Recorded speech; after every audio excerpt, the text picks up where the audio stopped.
What if everything we know about ancient history is wrong? For thousands of years, the oceans have protected their greatest secrets. Cities swallowed overnight, ships frozen in time, empires erased without a trace, civilizations that rose with glory and vanished with no explanation. But today, everything changes, because for the first time in human history, we drain the oceans. Not in myth, not in imagination, but using cutting-edge technology, multi-beam sonar, LIDAR scanning, and deep-sea photogrammetry, we pull back the waters of our planet and expose a world unseen for thousands of years. And what emerges will rewrite everything we thought we knew. Beneath the Mediterranean, a Roman superport the size of a modern airport, lost for nearly 2 millennia. Under the Aegean, the scars of a volcanic explosion so massive it shattered the Minoan world in a single night. Deep in the Caribbean, Maya kingdoms hidden by jungle, surviving catastrophe through ingenuity, not collapse. Near the Baltic, a Viking sea barrier engineered to stop invading fleets dead in their tracks. And off the coast of Sicily, the remains of an ancient naval battle that changed the fate of Europe, its warriors still lying on the seafloor where they fell. The water hides nothing now. Every mystery rises. Every legend breathes again. This is not just a journey through history, but a descent into forgotten worlds, a race against time and nature itself, and a revelation of how close humanity has come again and again to losing everything. So prepare yourself. When the oceans drain, civilizations rise again, and their forgotten stories demand to be heard. Draining the oceans, opening the lost worlds. For thousands of years, the world's greatest civilizations have risen and fallen, leaving behind mysteries scattered across continents, buried under jungles, deserts, and deep beneath the oceans. For centuries, these secrets were lost, unreachable, untouchable, unseen. But today, everything changes, because now we can drain the oceans. With cutting-edge sonar, multi-beam mapping, LIDAR scanning, photogrammetry, and underwater robotics, archaeologists and scientists can peel back the layers of the Earth and reveal the past as it truly was. This chapter marks the beginning of a journey across seas, continents, and time, where forgotten cities, drowned worlds, legendary battles, and vanished civilizations return to life through the power of technology. A new age of exploration. The ancient world was once connected through vast networks of trade, war, migration, and ritual. But over time, oceans swallowed harbors, rivers shifted course, earthquakes tore cities apart, and volcanic ash sealed entire landscapes. What remained was only fragments, hints of forgotten empires and vanished cultures. For decades, archaeologists dug blindly, guided by chance and luck. But now, a revolution is underway. LIDAR, a laser-based imaging system, can strip away thick jungle canopies and reveal hidden structures with pinpoint accuracy.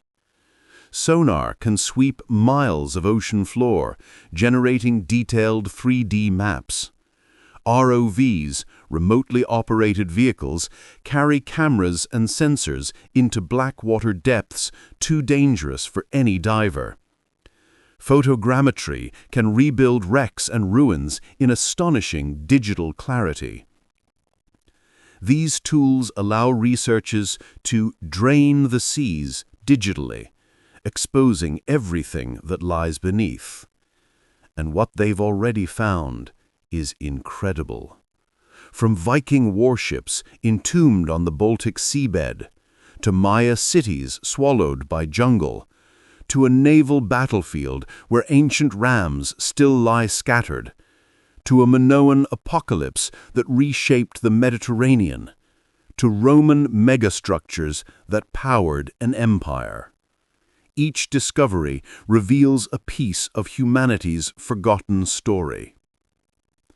The quest begins. Imagine standing on the deck of a research vessel as the waves rise and fall beneath you. The sea is calm, endless, eternal. But somewhere below, something sleeps.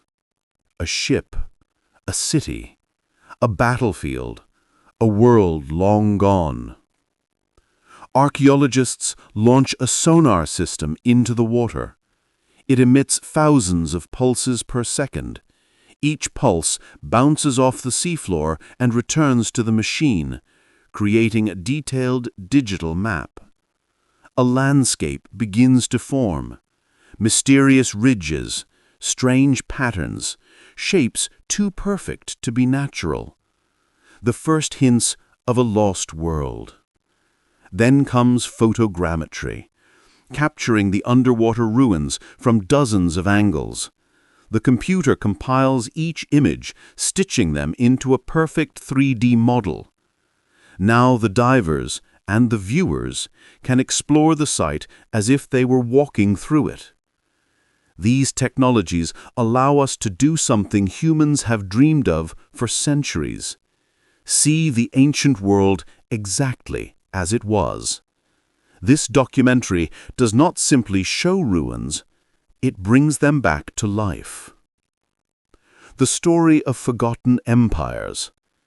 As we drain the oceans in this episode, one theme emerges again and again. Civilizations are far more complex, far more interconnected, and far more vulnerable than we ever imagined. Take the Baltic Sea. Beneath its icy depths rests the Mars, one of the greatest warships of the 16th century. Lost in fire and violence, her wreckage remained untouched for nearly 450 years, until technology revealed her charred timbers and twisted cannons.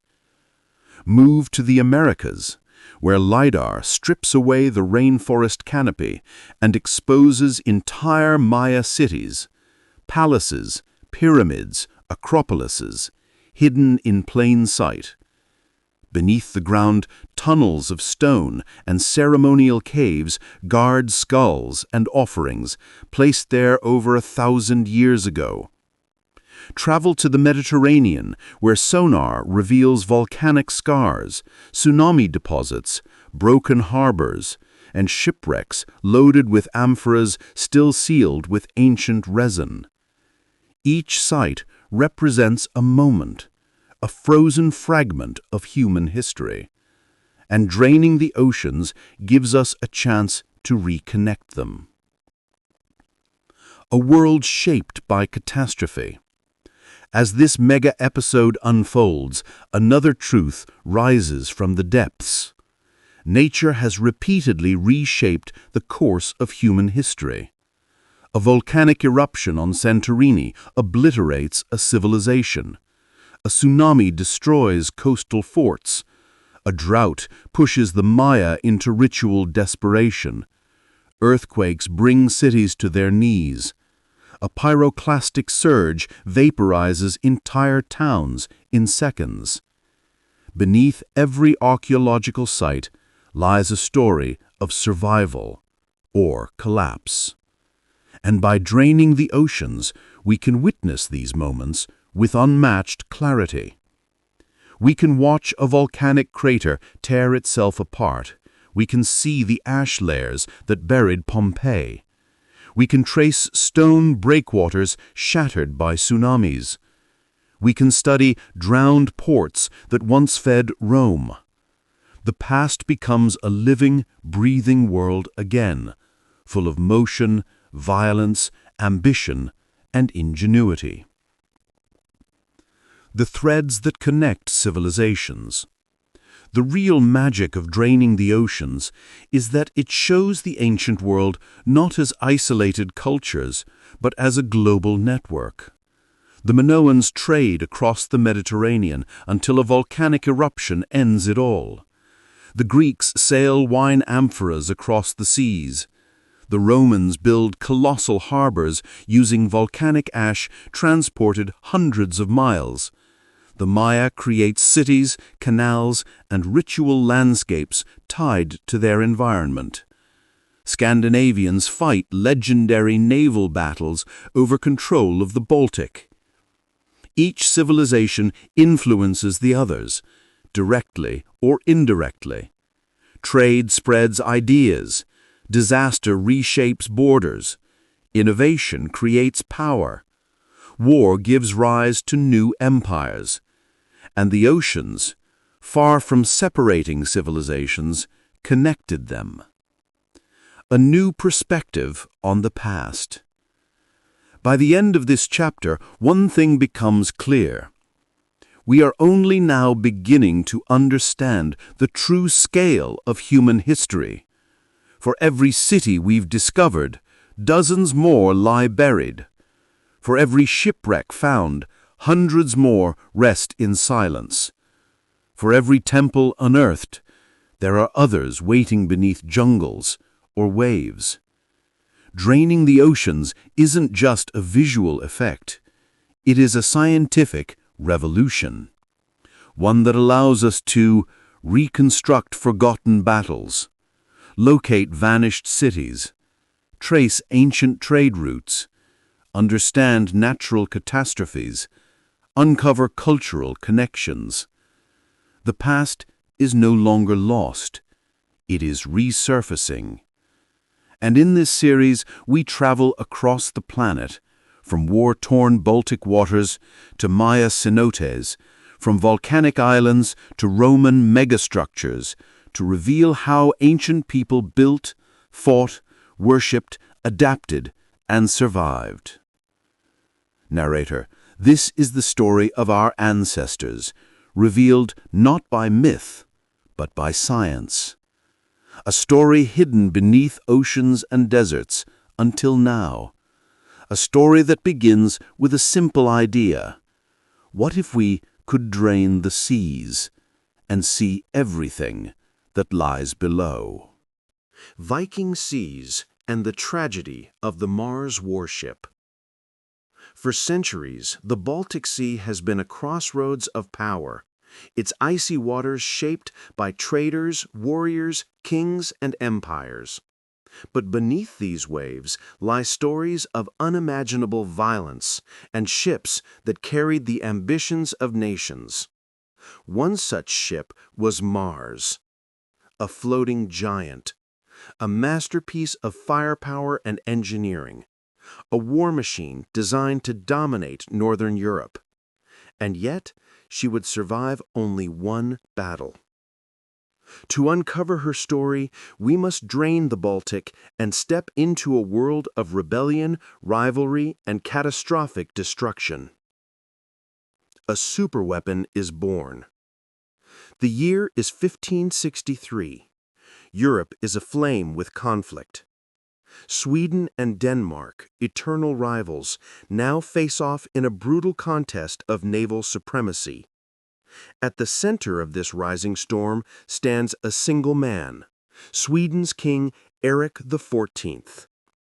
Ambitious, volatile, hungry for power, Erik dreams of commanding the Baltic.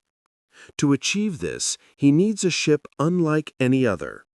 A ship that will terrify enemies. A ship that will change naval warfare. A ship that will make history. And so the Swedes build Mars.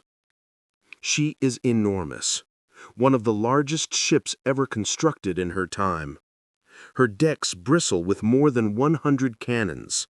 Her stature dwarfs every other vessel in northern Europe. Sailors call her the Fire of the North. But for all her glory, Mars also carries a shadow, one that will emerge in the heat of battle.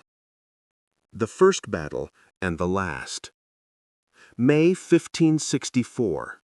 The Baltic winds howl as two massive fleets prepare to clash. Sweden's navy under Eric XIV and a coalition of Denmark and Lubeck. The fate of the Baltic hangs in the balance. Mars, newly launched and untested, sails at the head of the Swedish fleet like a floating fortress. By dawn, the sea is alive with cannon fire.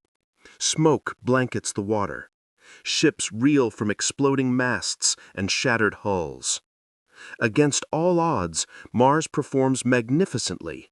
Her broadside cannons roar like thunder, pulverizing enemy ships at a distance they cannot match. By midday, the Swedish fleet appears victorious. But triumph is fleeting.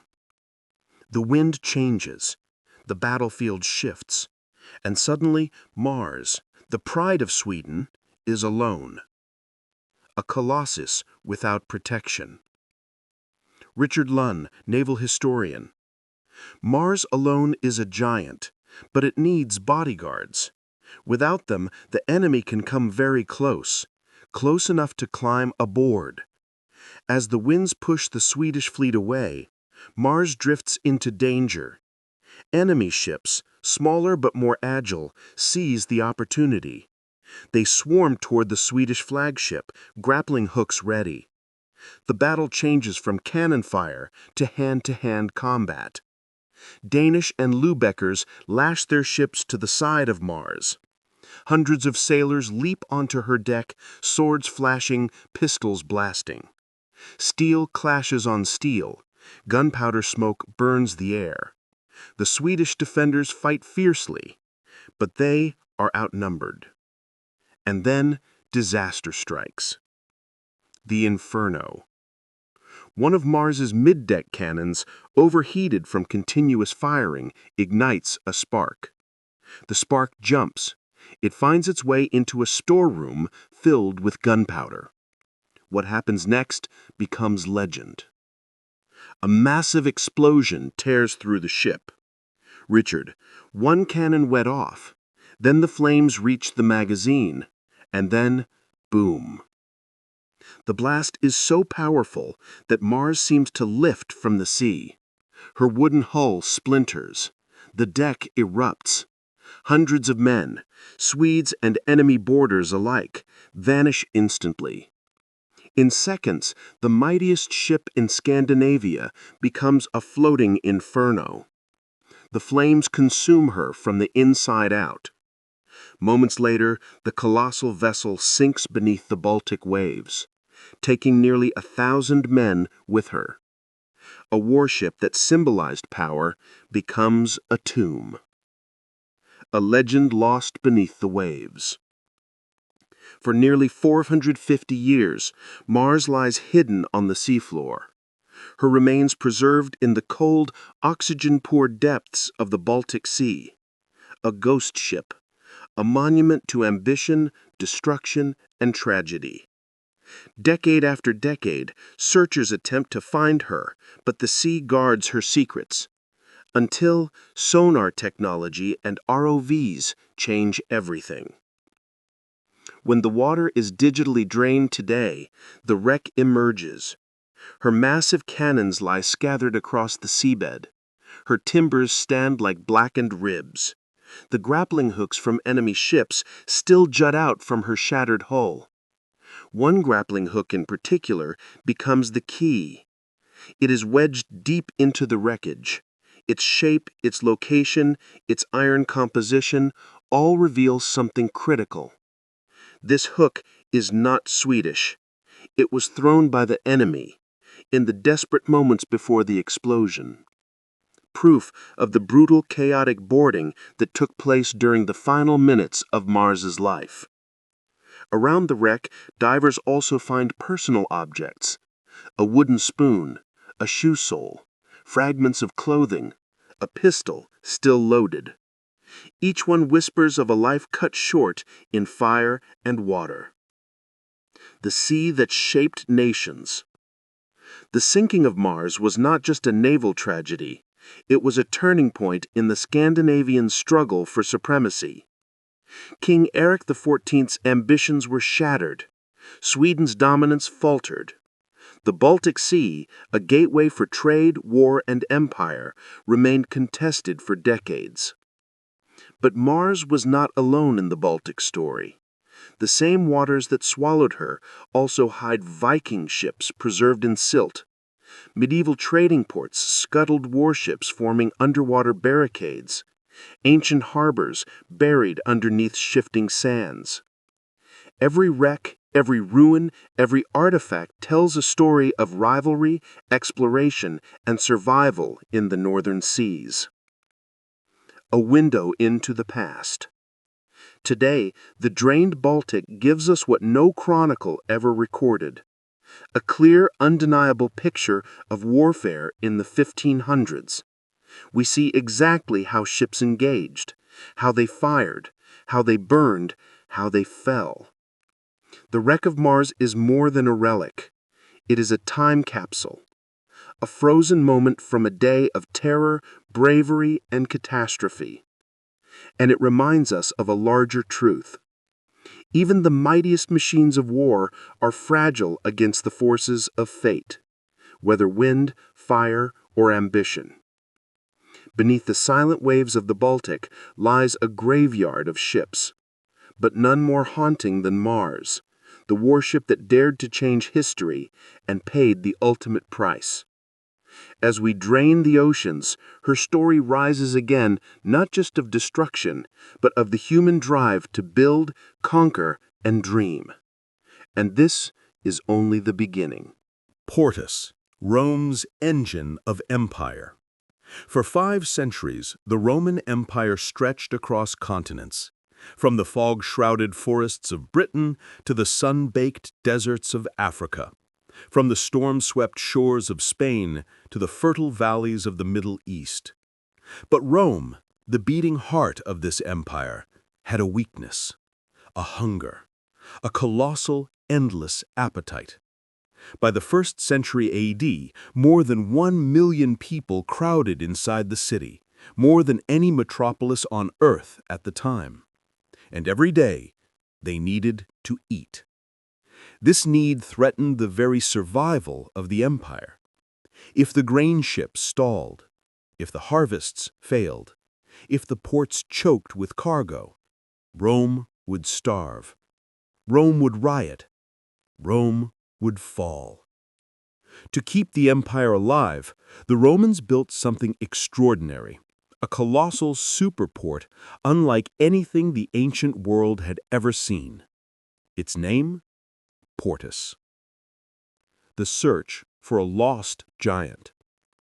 For 5 centuries, Portus became a ghost, mentioned in ancient texts, hinted at in ruins, but never fully understood. Where was it? How big was it? How did it work? Today, archaeologists like Peter Campbell and Simon Kay are piecing together the truth, using satellite scans, drone surveys, ground-penetrating radar, and sonar imaging. Draining away the modern wetlands reveals something astonishing. A perfect geometric shape, a massive hexagon, a lake today, but once a deep inland harbor. This was the beating heart of Portus, its central basin. But the real surprise lies deeper. Feeding an empire. Rome's weakness was geography. The city sat 15 miles inland, far from the sea, connected only by the twisting river Tiber, too shallow for large merchant vessels. Grain ships from Egypt, Africa, and Sicily, the lifeline of the empire, could reach the coast, but not Rome. For centuries, this problem strangled Roman growth. Then came a vision from emperors determined to reshape the world. The engineers of empire. Emperor Claudius, ruling in the 1st century AD, orders the impossible. Build me a harbor on the open sea, a harbor larger than anything on earth at the time, a gateway through which the empire's lifeblood would flow. The engineers begin by constructing 2 enormous curving breakwaters, stretching out into the Mediterranean like stone arms embracing the sea. They drag granite blocks the size of elephants. They sink barges filled with volcanic concrete. They build a lighthouse modeled on the great Pharos of Alexandria. For years, laborers toil under the brutal sun, and slowly an artificial harbor emerges, one so large that ancient writers call it a marvel beyond wonders. But even this is not enough. The seas are tempestuous, the coastline shifts, the harbor silts up. When Claudius dies, another emperor steps in. Trajan, he envisions something radical. Not on the sea, but inland. A second harbor, connected to the first by man-made canals, shielded from storms, perfectly shaped for maximum efficiency. A giant hexagonal basin, 1,500 feet wide, able to hold over 100 merchant ships at once. Even today, its geometry stuns engineers. A human-made lake, a perfect 6-sided machine, a carved-out engine of empire. The discovery of the hidden fleet. Narrator. The land surrounding Portus today is peaceful. Fields, farms, and small towns. But beneath the surface lies a secret. During construction projects and archaeological digs, workers begin uncovering boats. Roman boats. Not wrecked at sea, but buried inland, preserved in mud for 2,000 years. Archaeologists pull away layers of earth to reveal hulls still intact, flat-bottomed transport barges, river vessels, harbor shuttles, cargo carriers. One vessel is so pristine that its craftsmanship is still visible. The careful joinery, the curved planks, the reinforced ribs. This ship was never meant for the open ocean. She was built for the canals, the inland waterways of Portus. Evidence that the Romans used a massive cargo transfer system, moving grain from deep-sea ships to flat-bottomed barges that could travel up the shallow Tiber. A logistical masterpiece long before modern supply chains existed. The hidden water highway. With geophysical mapping, archaeologists uncover something incredible. Parallel lines beneath the earth, channels, waterways, artificial canals that once connected Portus directly to the Tiber. A Roman freeway of water, carved by human hands. Merchants arriving at Portus didn't unload at random. They followed a system. Ships entered through the outer harbor of Claudius, then passed into the sheltered hexagonal basin of Trajan, where they moored at numbered docking bays, 1 through 44. Mooring stones still lie there, some with numbers etched in Latin numerals. Beside them stand the ruins of giant storehouses, amphorae, designed to hold tens of thousands of tons of grain. These buildings were the lungs of Rome. They inhaled grain, they exhaled survival. Workers unloaded sacks of African wheat. Clerks recorded inventories on wax tablets. Soldiers guarded the stores day and night. From there, barges carried grain through the canals to the river, and up the Tiber into Rome, into the heart of the empire. The port that ruled the world. With Portus fully drained using digital reconstructions, the entire system unfolds like a living map. 1. The outer harbor. Massive breakwaters shield cargo ships from deadly storms. 2. The inner basin, hexagon, a precisely engineered machine for rapid unloading, storage, and inspection. 3. Warehouses and temples, a sprawling district of industry and religion, blending commerce with imperial ceremony. 4. The canal network, artificial arteries pumping grain and goods toward the capital. 5. Rome itself, fed, stable, and ready to rule. Narrator: without Portus, Rome would have collapsed under its own weight. It was not just a harbor. It was the empire's lifeline, its beating heart, the quiet engine that powered the Roman world. A legacy written in water. The Romans understood something vital. Control the sea, control the food, control the world. Portus was the physical expression of that philosophy, a monumental link between continents, cultures, and emperors. And even today, buried under fields and farmland, its ruins whisper a truth. Superpowers are not built on armies alone, but on infrastructure, logistics, and the ability to feed their people. Draining the waters around Portus reveals a forgotten marvel. Not a battlefield, not a palace, but a mighty machine that kept an empire alive. It is one of the greatest engineering achievements in human history, and one of the least understood. Until now. Caesarea Maritima, Rome's sunken crown jewel. The Mediterranean sun glints off the gentle waves along the coast of modern-day Israel, but beneath its bright surface lies the ghost of a forgotten wonder, a harbor so massive, so ambitious, and so technologically advanced that it pushed the very limits of ancient engineering.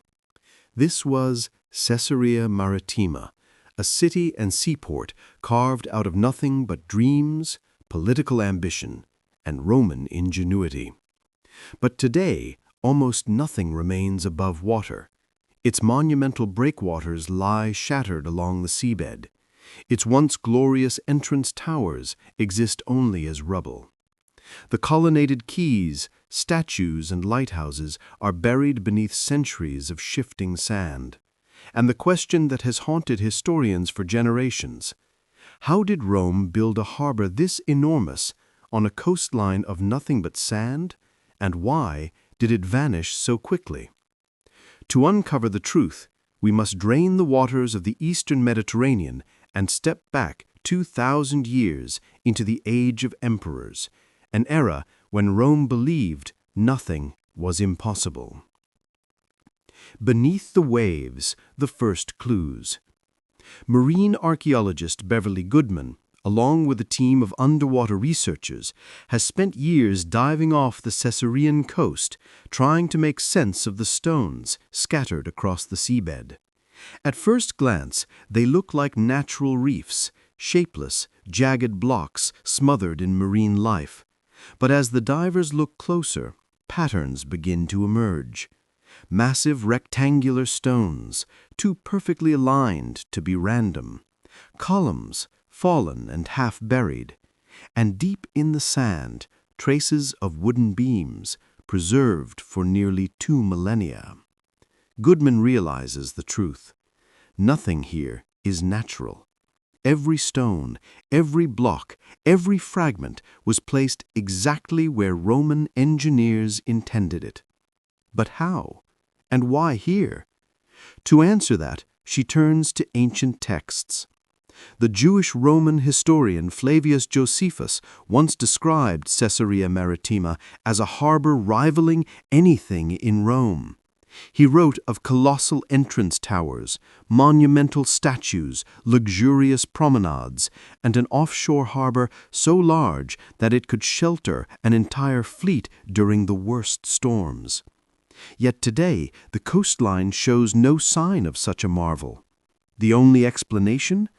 The entire Grand Harbor must now lie underwater, draining the sea, revealing a lost giant. With sonar, Laser mapping, sediment coring, and underwater scanning, Goodman and her team pieced together the seafloor, transforming blurred shapes into a detailed blueprint of the ancient world. When the water digitally drains away, a shocking sight rises from the depths. Two colossal breakwaters, one stretching almost a third of a mile into the former bay, the other curving like the arm of a giant, form a massive oval basin.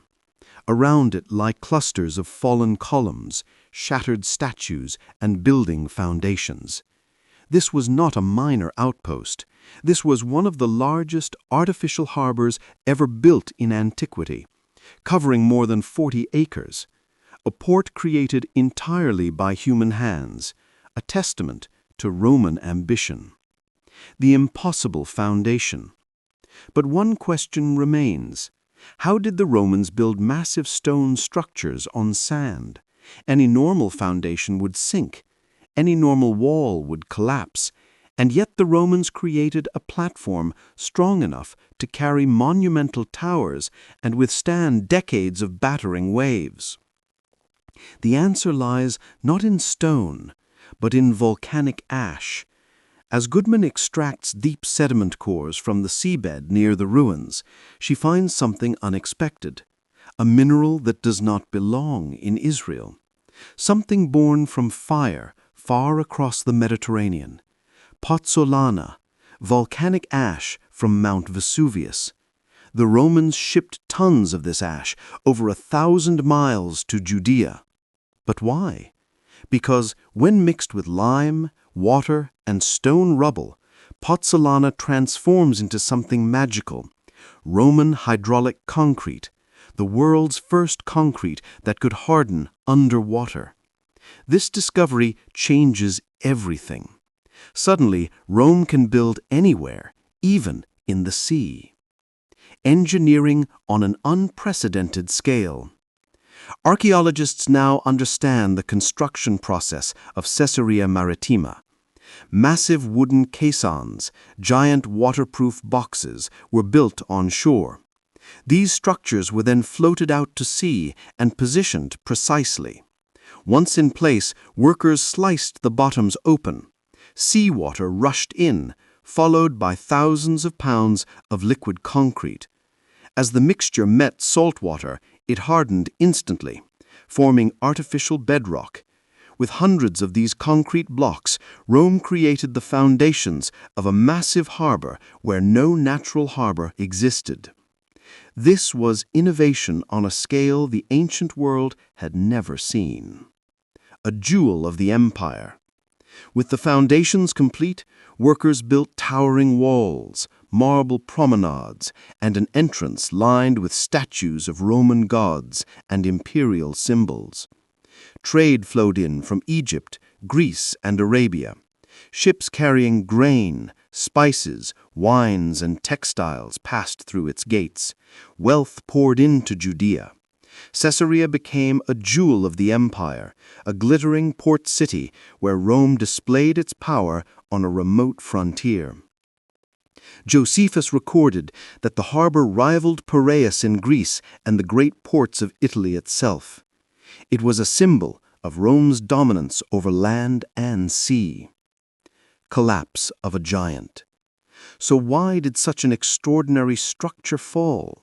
For decades, scholars debated whether earthquakes, neglect, or simple erosion destroyed the harbor. But Goodman's sediment cores reveal something far more dramatic. Between the natural sand layers are sheets of chaotic material, churned-up sediment, broken shells, shattered stone. These layers appear abruptly, violently, and correspond to around 115 AD. That date is no coincidence. Historical records describe a catastrophic event, a massive Mediterranean tsunami triggered by a powerful offshore earthquake. This monster wave would have smashed into Caesarea with unimaginable force, ripping apart breakwaters, collapsing walls, and shattering concrete blocks. The harbor was crippled. Trade declined, and over the next centuries, repeated earthquakes and shifting sands finished what the tsunami began. The sea reclaimed Caesarea Maritima piece by piece. Today, the harbor that once dazzled the ancient world lies silent beneath the waves, a monument to human ambition and the raw power of nature. A legacy set in stone and water. The story of Caesarea Maritima is more than the tale of a sunken harbor. It is a testament to the brilliance of Roman engineering, a reminder that even the greatest works of humankind can be undone by the earth itself, and a revelation of just how extraordinary the ancient world really was. Beverly Goodman puts it best: every stone here was placed with purpose. Every block is a whisper from 2,000 years ago. Caesarea was a message from Rome, a message that said, we can build anywhere, we can conquer anything.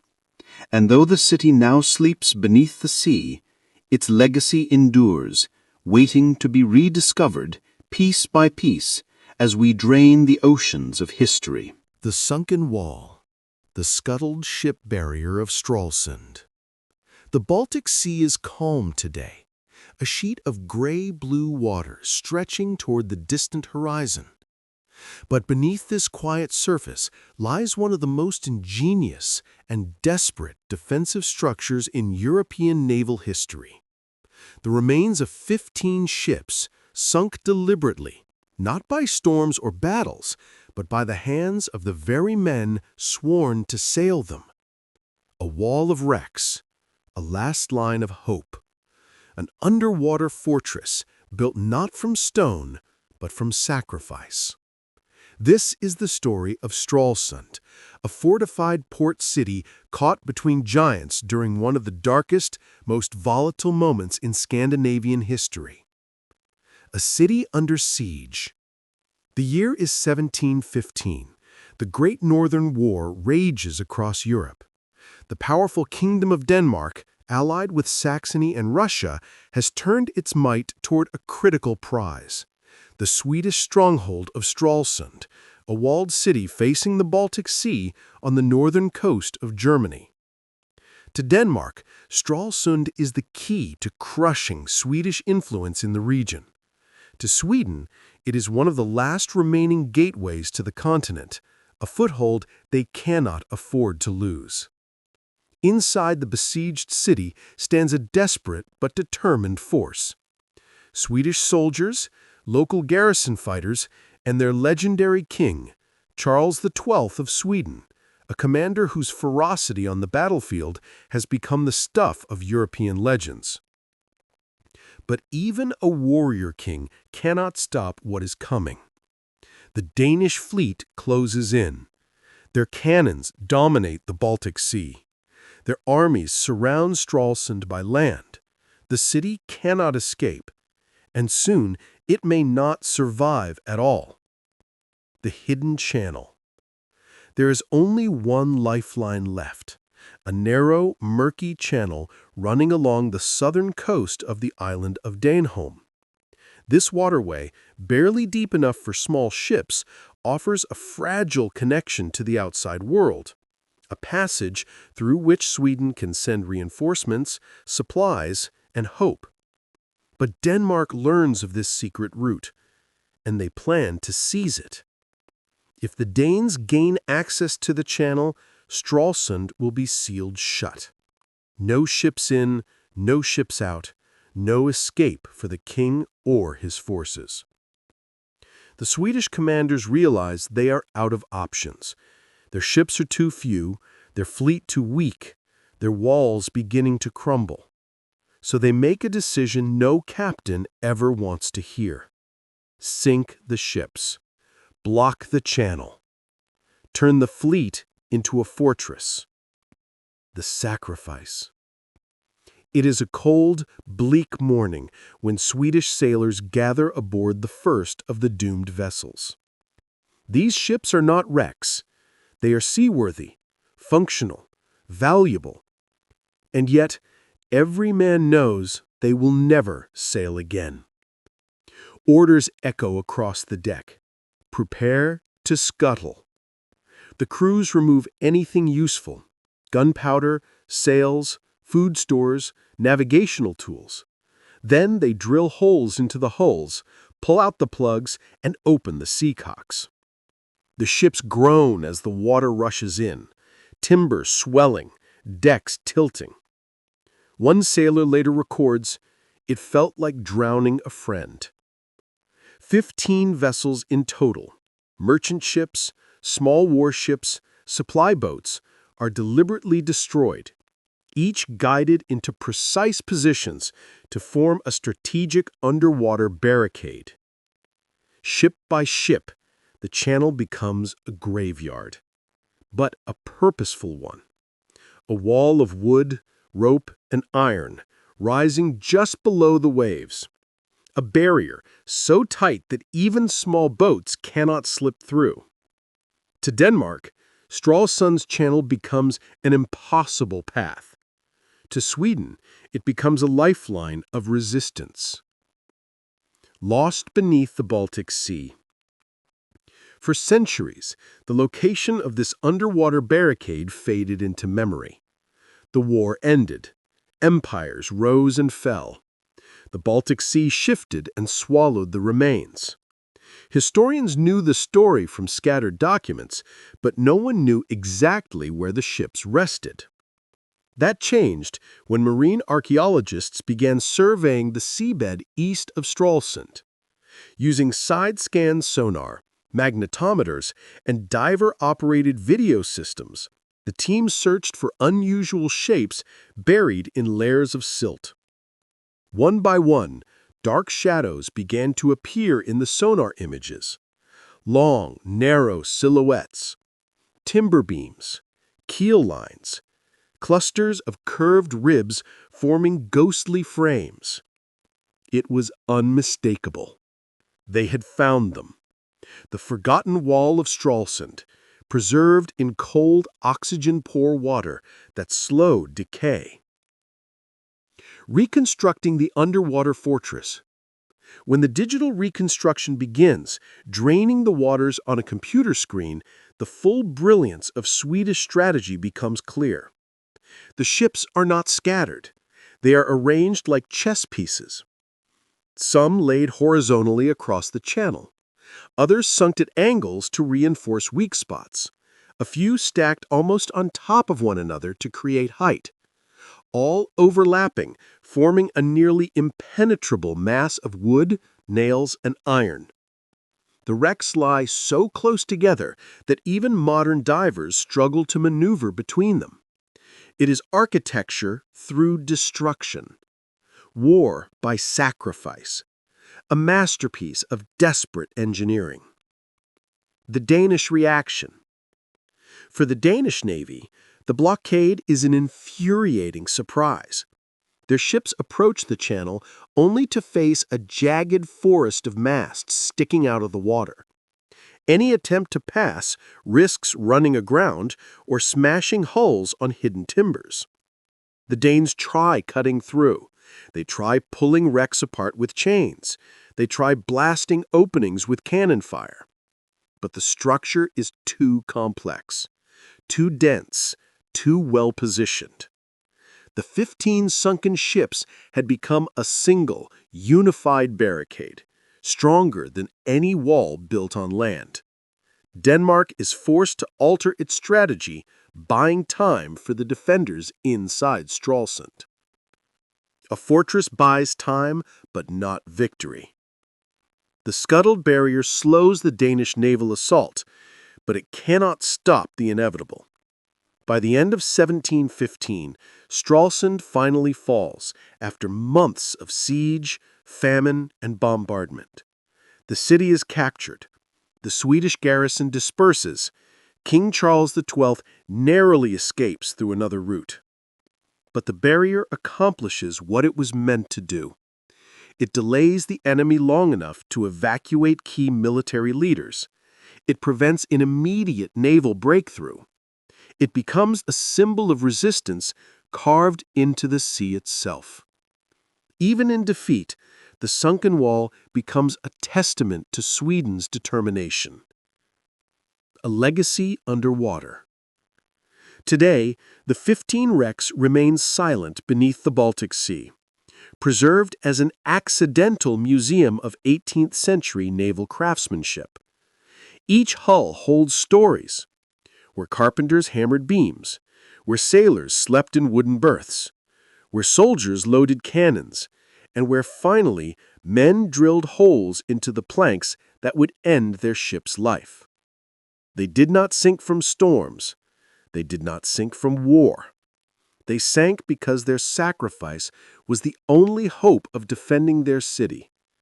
And centuries later, their underwater wall still stands, a monument to a desperate decision frozen in the depths of the Baltic Sea.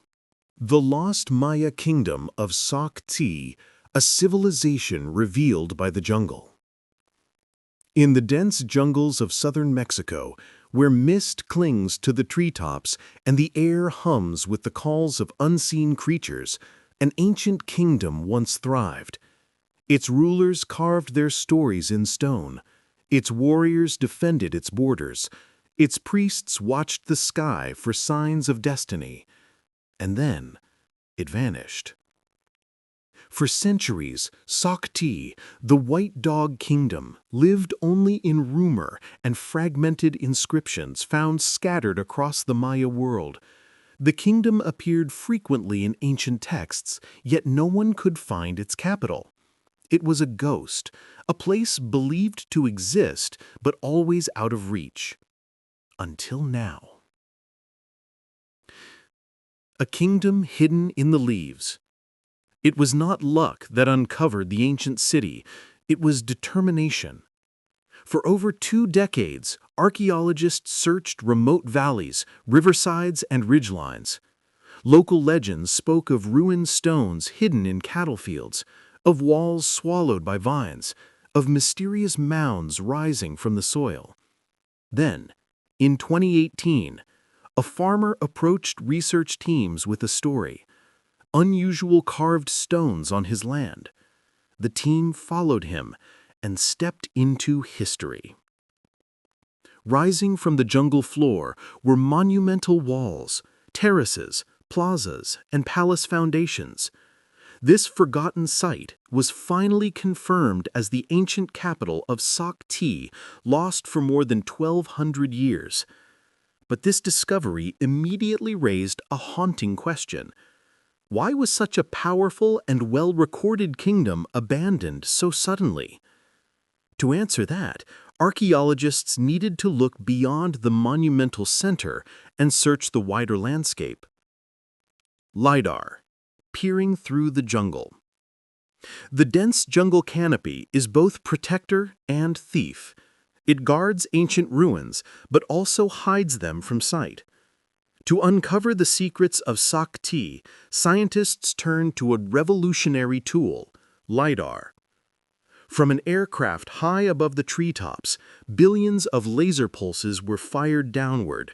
They pierced through leaves, branches, and vines, bouncing off the ground below. When processed, the data revealed a stunning truth.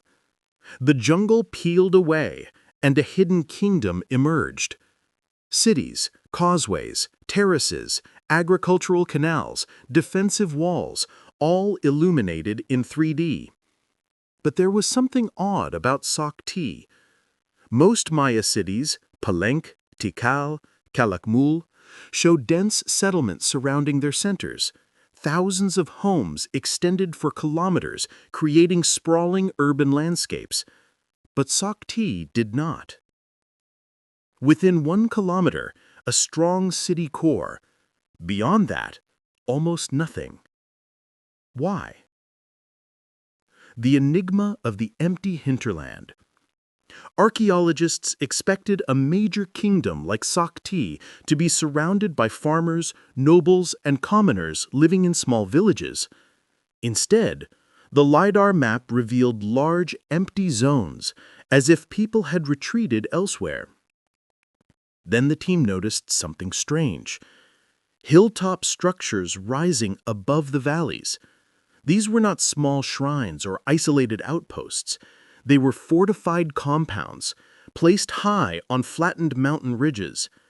Their strategic placement suggested one thing: refuges, hideouts, escape citadels for times of crisis. If Sak Tz'i's people were building refuges far from the city, then danger must have been close. War, invasion, political unrest. But another discovery hinted at something deeper, something far more complex than simple conflict. The land that fed a kingdom. Across the hillsides south of the city, the LIDAR revealed long, parallel lines descending into narrow creeks.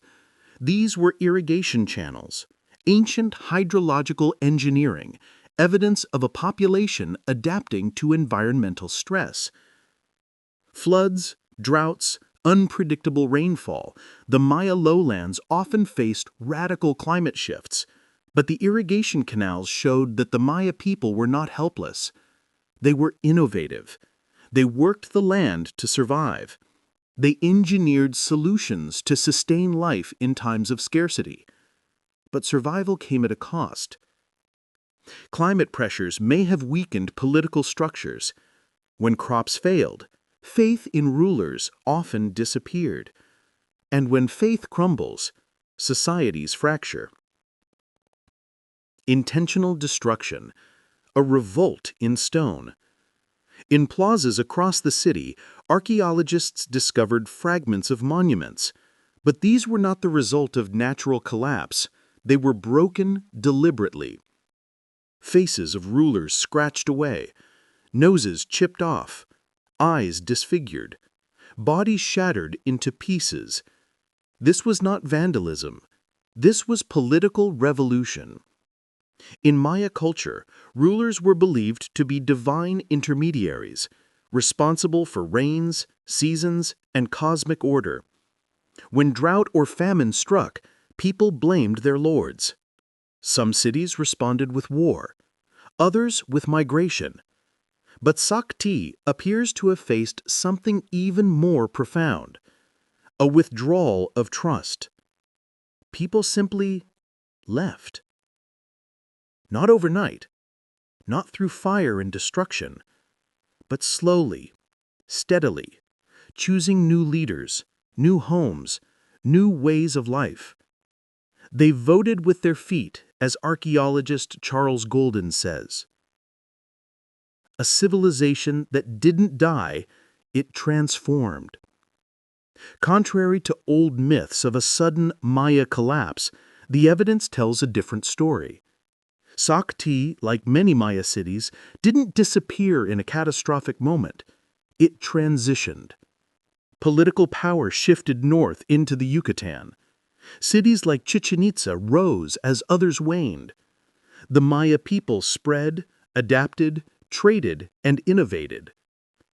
The fall of Sak Tz'i was not the end, it was a transformation. And their descendants, millions of Maya people, still live across Mexico, Guatemala, Belize, Honduras, and El Salvador. They speak Maya languages. They maintain Maya traditions. They honor Maya ancestors. This is not a story of extinction. It is a story of endurance. A kingdom rediscovered. Today, Sak Tz'i is being mapped, studied, and celebrated. Its inscriptions, once scattered across distant museums, now return to meaning.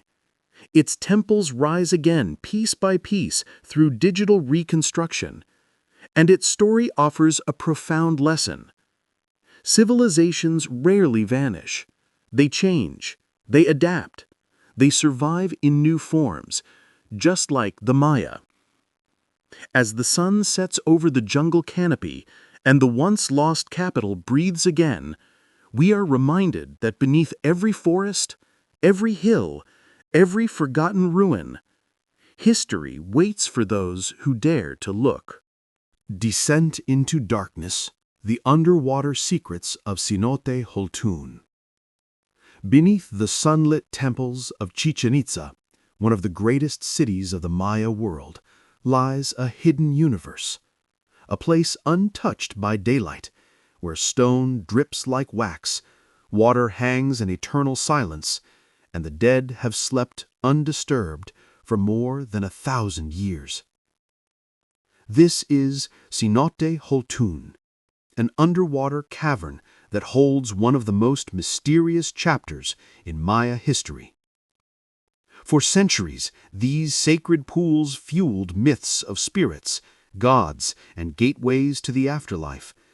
But what researchers uncovered inside Holtun goes beyond mythology. It reveals a story of ritual, sacrifice, climate catastrophe, and the resilience of a civilization pushed to the brink. The first descent. In 2018, underwater archaeologist Guillermo de Anda became the first person to dive into Holtun. The entrance was strange, a perfect square opening, carved by human hands, not by nature. This alone raised questions. Who created it? Why was it made? And how far did the cavern go? Lowering himself 25 meters into the darkness, de Anda felt as if he were descending into the lungs of the earth. Sunbeams pierced the depths like liquid light, illuminating chambers sculpted over millennia. But the deeper he went, the darker the secrets became. At 40 meters, something appeared through the haze. Not a stone, not a stalactite. A face. A long stone head with fangs, an ancient sculpture.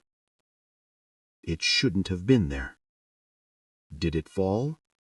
Was it thrown, or was it placed deliberately? With his air running low, Guillermo rose toward the surface, only to hit something solid. A ceiling. A false exit. A platform. And upon this platform, he saw it. The shelf of bones. There are moments that rewrite history. Moments so striking that they freeze the breath in your lungs. For Guillermo de Anda, this was such a moment. As he climbed onto the platform, the beam of his light revealed hollow eyes staring back at him. A skull. Perfectly preserved. Human. And it was not alone. On the limestone shelf were human skulls, dog bones, sacrificial knives, charcoal from ancient fires, dozens of intact ceramic vessels, offerings untouched for more than 1,000 years. This was not a burial. This was not an accident. This was ritual. But why here? Why so deep underground? And who were these people? A technological look into the past. Because the artifacts could not be removed, the team turned to photogrammetry, a method of creating 3D scans of every object. Hundreds of photographs captured every angle of the skulls and bones, every crack, every hole, every fracture. These digital models revealed something horrifying. The skulls had identical injuries. Deep, angular punctures in the back of the head and fractures spreading outward, like shattered glass. These wounds were not from falling, not from accidental trauma. They were blows, deliberate, precise, ceremonial. These individuals were sacrificed. The climate crisis that brought them here. Archaeologists began dating the ceramics found among the bones. The results pointed to a narrow time frame. The late 9th to early 10th century AD, exactly when the Maya world was struck by a devastating drought.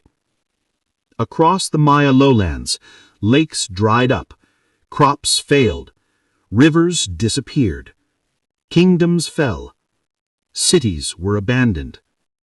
But the cenotes, the deep natural wells, still held water. The Maya believed these pools were portals to the gods. In times of desperation, they turned to them for salvation. Inside Holtun, Dianda found a critical clue: a stingray spine. These spines were used for blood-letting rituals, symbolic acts of sacrifice to request rain. Royal priests pierced their tongues, ears, and genitals with them. Finding one deep underwater, below today's water line, revealed a stunning truth. When the drought hit, the water level inside Holtun was much lower, low enough for priests to walk across the cavern floor.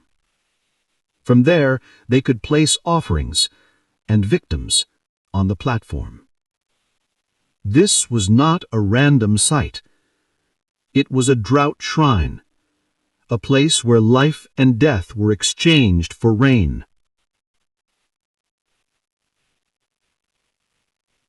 The gods they begged for help.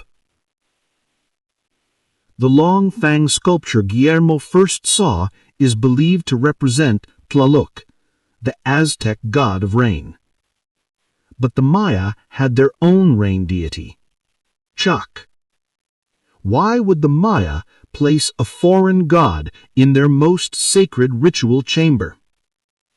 Because Chichen Itza, in its later years, became a powerful multicultural center, connected through trade routes reaching central Mexico. Merchants, ideas, and religious symbols flowed into the Yucatan Peninsula. The Maya were willing to try anything to end the drought, including invoking foreign gods. Trade brought jade from Guatemala, gold from Panama, obsidian from Mexico, feathers from distant rainforests, and perhaps the statue of an Aztec rain god. Economic networks that stretched across Mesoamerica became vital in helping Chichen Itza survive the environmental crisis. Trade kept the city alive. Rituals kept hope alive.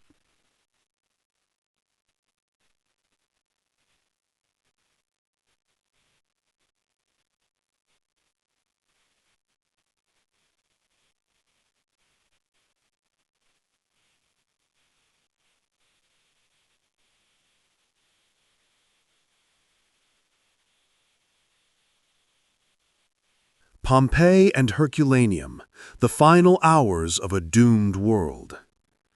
Beneath the shadow of a sleeping giant, life once flourished. Markets buzzed with voices. Bathhouses echoed with laughter. Streets rang with the clatter of sandals on stone. Pompeii and Herculaneum, two thriving Roman cities, sat at the foot of Mount Vesuvius. Their people lived ordinary lives: bread makers, merchants, enslaved workers, soldiers, mothers, children. None imagined that the mountain towering above them would one day erase their entire world in a single moment. This is the story of the day the sky fell, the story of how two cities met completely different fates, and how modern science finally decoded their last terrifying hours.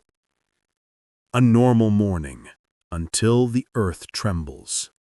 It is 24 August AD 79. The sun rises over Campania. Fishermen cast their nets into the bay. Shopkeepers open their stalls. Vesuvius stands silently in the distance. Pompeii's amphitheater fills with chatter. The wealthy retreat to their gardens. Enslaved laborers carry water jars along narrow alleys. Children run through courtyards, chasing each other under laundry lines. Life is normal. Life is good. But beneath their feet, magma is rising. Pressure builds deep inside the volcano. The earth begins to tremble. Faint at first, then stronger. Romans are used to earthquakes. They shrug it off. Then, just after noon, the mountain explodes. The sky turns to fire. A column of ash, gas, and molten rock erupts 20 miles into the sky. Pliny the Younger, who watched from across the bay, would later write, "The cloud rose like a pine tree, branches of fire spreading across the heavens. The mountain roars like 100 thunderclaps. The ground shakes violently. Stones begin to fall from the sky. Pompeii is directly beneath the ash cloud. White pumice begins to rain down, fist-sized stones pelting rooftops, courtyards, and terrified citizens. People run through the streets, clutching blankets, sacks of valuables, children. Others shelter inside homes, believing the walls will protect them. They are wrong. The long night of ash. From noon until midnight, Pompeii is buried under more than 10 feet of pumice. Roofs collapse under the weight. Streets become impassable. Fire spreads through wooden balconies and upper floors. Inside a villa, archaeologists later find 2 bodies, a master and his servant, trapped in the corridors beneath a mountain of debris. Their final moments preserved forever. As the hours pass, the ash grows heavier. Air thickens with toxic dust. Breathing becomes a desperate struggle. But Pompeii's greatest horror is still to come. Herculaneum, a very different death. While Pompeii is buried in pumice, Herculaneum, to the west, is spared the initial fallout. The winds blow the eruption column eastward, away from the small coastal town. People in Herculaneum have time to flee. Many escape uphill towards Naples. Almost the entire population gets out. Almost. Some, about 300, rush to the shoreline and take shelter inside stone boathouses along the beach. They wait for rescue. But rescue will never come. Hours later, shortly after midnight, the eruption column collapses, and a pyroclastic surge, a hurricane of superheated gas, ash, and volcanic particles, races towards Herculaneum at 100 miles per hour. The first surge hits the city like a wall of fire. Temperatures exceed 500 degrees Celsius. Every living thing along its path dies instantly. Bones vaporize before they can fall. Brains boil. Skulls explode from internal pressure. When archaeologists later excavate the boathouses, they find skeletons frozen in positions of terror. Mothers clutching children, men shielding loved ones, slaves still shackled at the ankles.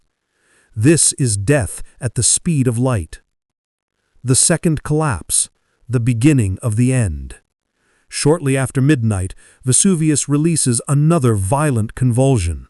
A second pyroclastic flow rushes towards Pompeii, cooler than the one that destroyed Herculaneum, but still lethal.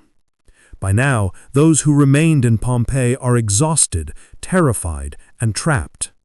Many had survived the long reign of pumice only to face this final wave of destruction. It sweeps across the city in seconds. The heat kills instantly. Ash fills lungs, bodies collapse where they stand. As the flow cools, volcanic ash hardens around the victims like plaster. Over centuries, their flesh disappears, leaving hollow cavities. When modern archaeologists pour plaster inside these voids, the final haunting forms reappear. A man shielding his face, a mother protecting her child, a dog still chained outside a house, families huddled together. They are not sculptures. They are real people, captured at the exact second life left their bodies. A city frozen in time. When the sun rises, Pompeii and Herculaneum no longer exist. Pompeii lies entombed beneath 20 feet of ash, Herculaneum beneath 60 feet of volcanic mud, mud that preserved wooden beams, furniture, food, even scrolls. For centuries, the world forgets these cities ever existed. But in 1748, a group of excavators digging in farmland near Naples strike painted frescoes. They dig further and uncover walls, streets, mosaics. A buried world awakens. Death reveals life. Modern archaeology turns Pompeii into a time capsule unlike anything else on Earth. Food left on tables, loaves of bread still in ovens, graffiti on walls. I was here. Don't forget Marcellus. Marcus loves Julia. Bars, houses, brothels, temples, all frozen exactly as they were. And in both cities, one truth becomes clear. They did not die the same death. Pompeii, a slower death.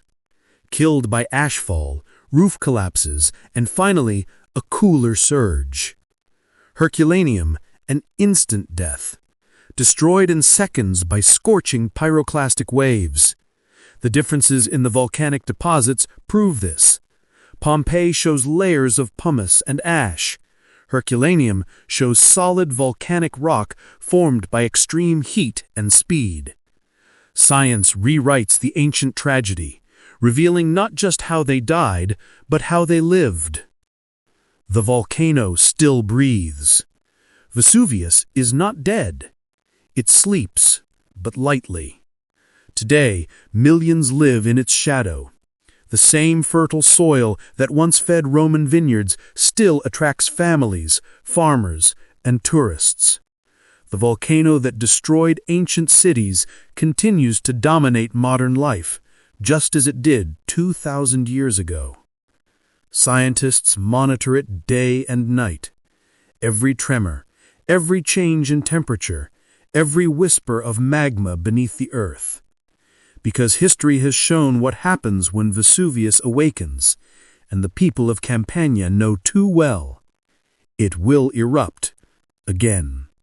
Pompeii and Herculaneum, the final hours of a doomed world. Beneath the shadow of a sleeping giant, life once flourished. Markets buzzed with voices. Bathhouses echoed with laughter. Streets rang with the clatter of sandals on stone. Pompeii and Herculaneum, two thriving Roman cities, sat at the foot of Mount Vesuvius. Their people lived ordinary lives. Bread makers, merchants, enslaved workers, soldiers, mothers, children. None imagined that the mountain towering above them would one day erase their entire world in a single moment. This is the story of the day the sky fell. The story of how two cities met completely different fates, and how modern science finally decoded their last terrifying hours. A normal morning, until the earth trembles. It is 24 August AD 79. The sun rises over Campania. Fishermen cast their nets into the bay. Shopkeepers open their stalls. Vesuvius stands silently in the distance. Pompeii's amphitheater fills with chatter. The wealthy retreat to their gardens. Enslaved laborers carry water jars along narrow alleys. Children run through courtyards, chasing each other under laundry lines. Life is normal. Life is good. But beneath their feet, magma is rising. Pressure builds deep inside the volcano. The earth begins to tremble, faint at first, then stronger.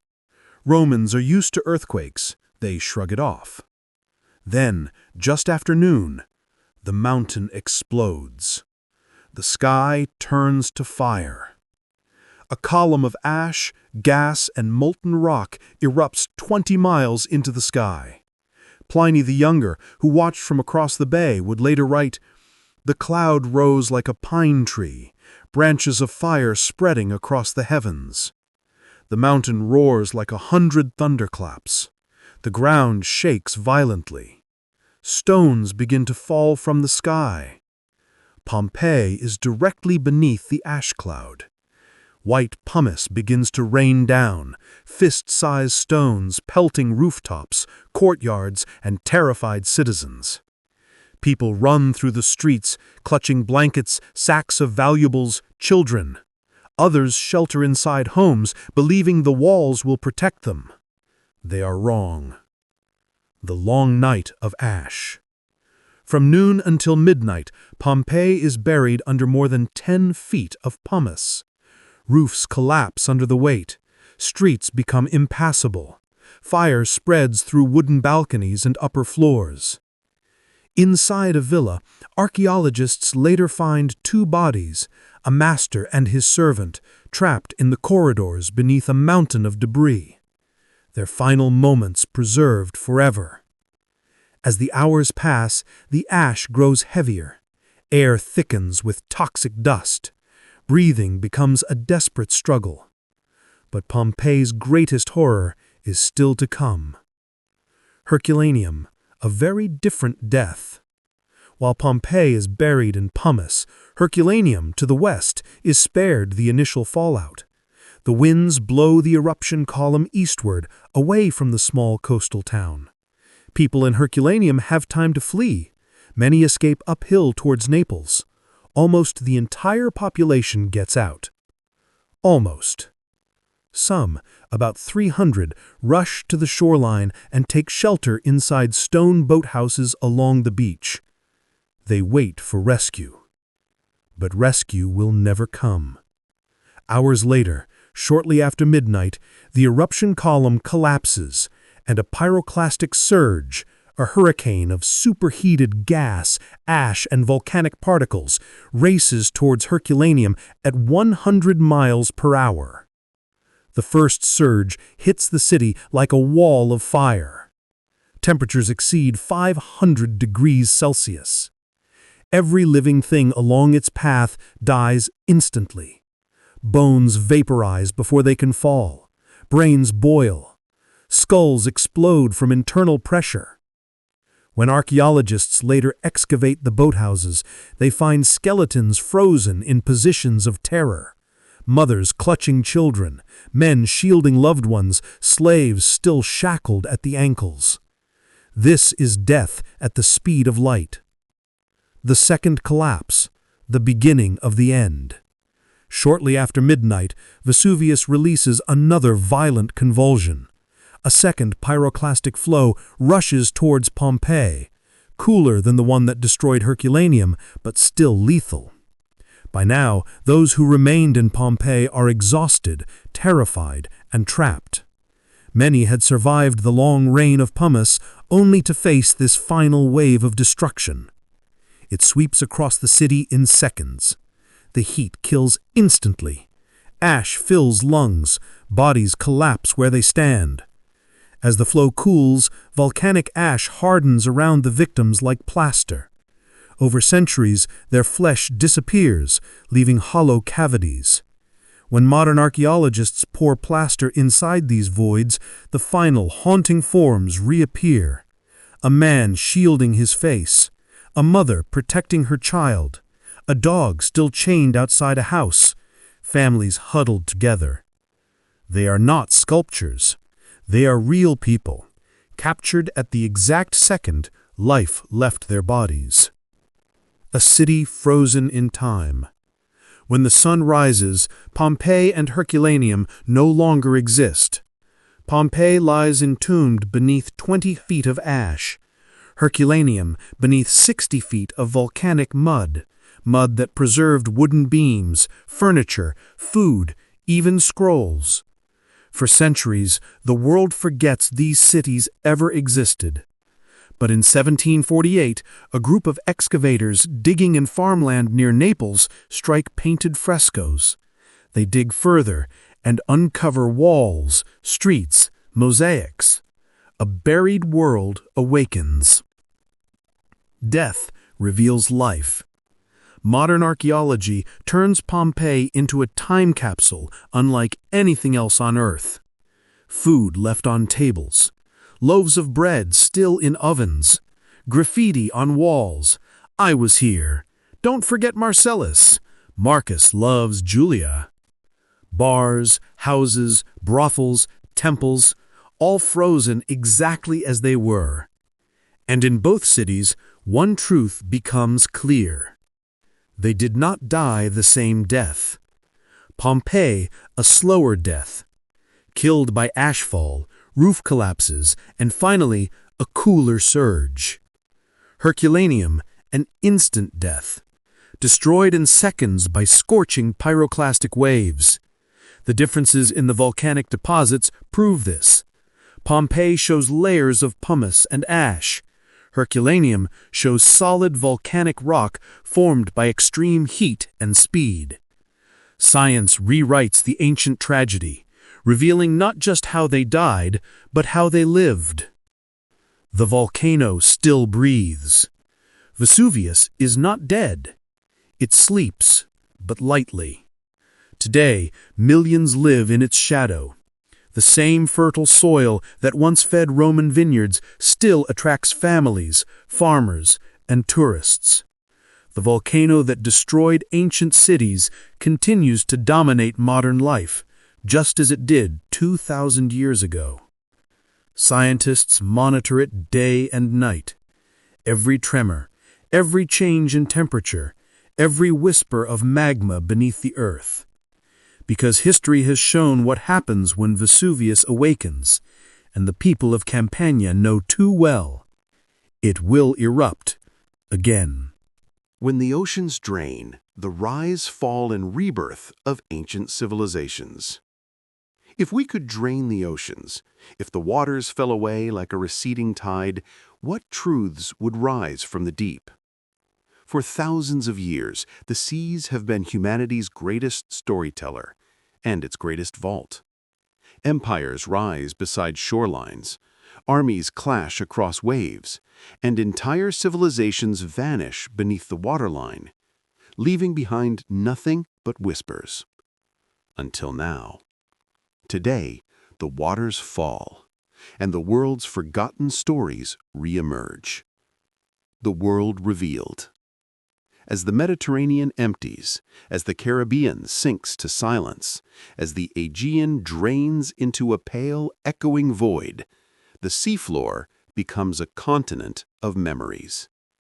Here, buried beneath the silt, lies the truth of humanity's greatest triumphs and its darkest catastrophes. A Roman port the size of a modern airport. A Maya kingdom carved from jungle limestone. A Minoan world turned to ash in a single night. A Viking defense chain designed to halt an empire. A Roman pleasure city swallowed by a breathing supervolcano. All of them, each in their own time, believed they were eternal. But the oceans remember what mankind forgets. The sea as a library of lost worlds. The ocean floor is not empty. It is a museum, a graveyard, a vault, a battlefield, an archive of everything humans once dared to build. Drain the seas, and patterns begin to form. Connections between worlds that never met, separated by thousands of miles, yet united by one truth. Every civilization must face the forces of nature, of time, and of their own choices. We see it clearest in the Mediterranean, the sea that empires fought to control. Rome called it Mare Nostrum, our sea, but it was never truly theirs. The empires of the deep. The Minoans, the people who feared nothing but the sea. On Santorini's drained caldera floor, black volcanic scars form vast rings, the fingerprints of one of the largest eruptions in human history. Pyroclastic flows race outward, mile after mile, frozen in time. This was the eruption that shattered the Minoan world, a society that danced with bulls, painted with colors brighter than the Mediterranean sky, and traded across every coast of the Aegean. When the seas drain, we finally see what destroyed them: a chain of undersea ridges and terraces carved by an explosion 4 times stronger than Krakatoa. The Minoans disappeared, not from weakness, but because nature itself reshaped the world beneath their ships. The Maya, survivors of climate, collapse, and conflict, cross the Atlantic, and the drained jungles of Mexico reveal something else: the lost Maya kingdom of Sak Tz'i, its temples rising from the forest floor like the ribs of a long-dead beast. For centuries, the Maya were told through the myth of a sudden catastrophic collapse. But LIDAR scans of dried riverbeds, abandoned terraced fields, and refuge fortresses high above the city tell a different truth. The Maya did not collapse. They adapted. They moved. They survived. The water recedes, and so do the lies. The Greeks, the explorers of the wine-dark sea. Near Cyprus, the drained seabed reveals the skeleton of a Greek merchant ship. Hundreds of Chian amphorae lie stacked like the ribs of a great beast. They once carried sweet wine, the luxury that fueled symposiums, trade routes, and cultural revolutions. This ship never reached its destination. It sank in a storm, a reminder that even the greatest sailors of the ancient world were at the mercy of the sea they revered. Yet from their shipwrecks rise a truth. The Greeks spread their ideas, geometry, democracy, philosophy, across water. The sea was their messenger. The Romans, masters of ports, harbors, and power. Drain the waters around Italy, and you reveal something that rewrites everything we know about the empire. Portus, a hexagonal harbor so vast and so precise that even today it seems impossible. Built by emperors, powered by slave labor, protected by massive curved seawalls, connected to Rome itself by artificial canals. It was the beating heart of the empire, the reason 1 million Romans had bread, wine, oil, and security. Roman engineering did not just build roads, it built a system of logistical supremacy unmatched until modern times. Yet the oceans also reveal their excess. Baiae, the underwater Las Vegas of the Caesars, submerged by a volcanic landscape that still rises and falls today. Here lies Rome's forgotten lesson. For all their power, even emperors could not command the earth beneath their feet. The Vikings, defenders of their world. Far to the north, the Baltic drains to reveal a strange chain of sunken logs and wooden spikes. At first glance, they are nothing. But from above, they form a barrier, a line of sharpened beams stretching across the sea. The Viking-era defense wall of Stralsund, designed not to conquer, but to resist. A reminder that not all power is measured in empires. Sometimes, survival itself is an act of greatness. The pattern of civilization. The drained seafloors reveal a pattern shared by all ancient peoples. 1. Water gives life. Civilizations rise where rivers flow, where seas allow trade, where harbors form naturally. 2. Water takes life. Tsunamis erase cities. Volcanoes poison skies. Floods end dynasties. Drought starves kingdoms. 3. Water preserves life. Shipwrecks freeze time. Underwater cities protect mosaics and marble frescoes untouched for millennia. Cenotes hold bones, sacrifices, and ancient secrets. 4. Water erases life. Ports sink, temples vanish, kingdoms crumble into mud and silt. And then, for thousands of years, nothing. Until we drain the oceans. Until we see. The final revelation. What the drained oceans reveal is not destruction, but continuity. Civilizations do not vanish, they transform. The Minoans become myths that shape Greek identity. The Maya endure as thriving descendants with living languages. Roman engineering defines cities across Europe and beyond. Greek ideas shape every modern democracy. Viking resilience becomes the blueprint for navigating harsh worlds. The sea buries, but it also protects. And now, with scanning, sonar, LIDAR, and deep-sea technology, we are finally reading the pages of history that water has hidden from us. The oceans rise again. As the final waters rush back, filling canyons, swallowing plazas, reclaiming the skeletons of ships and cities, one truth remains. Civilizations are not judged by their fall, but by the stories they leave behind. And the oceans have kept those stories safe, waiting, silent, patient, until humanity learned to listen. The oceans will rise again, but now we know what lies beneath.